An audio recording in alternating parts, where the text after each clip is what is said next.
আসসালামু আলাইকুম ওয়া রাহমাতুল্লাহ।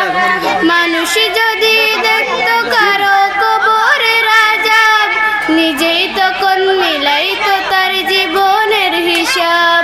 মানুষ যদি দেখতো কারো কবরের আযাব, নিজে তখন মিলাইতো তার জীবনের হিসাব। কেউ খারাপ পথে যেত না, হারাম কামাই খেত না, ইবাদতে মাথা ঠুকে আল্লাহর ভয় কাঁদতো নিরন্তর। মরার পরে বুঝবে মানুষ কবর কত ভয়ঙ্কর, মরার পরে বুঝবে মানুষ কবর কত ভয়ঙ্কর, মরার পরে বুঝবে মানুষ কবর কত ভয়ঙ্কর।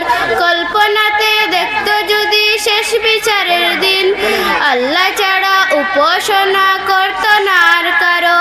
কেউ খারাপ পথে যেত না, হারাম কামাই খেত না, ইবাদতে মাথা ঠুকে আল্লাহর ভয় কাঁদতো নিরন্তর।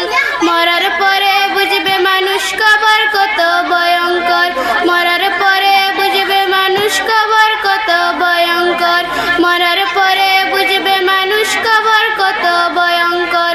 জাহান্নামের আগুন যদি কাউকে ছুঁয়ে দিত, তাওবা পড়তে পড়তে মানুষ বেহুশ হয়ে যেত।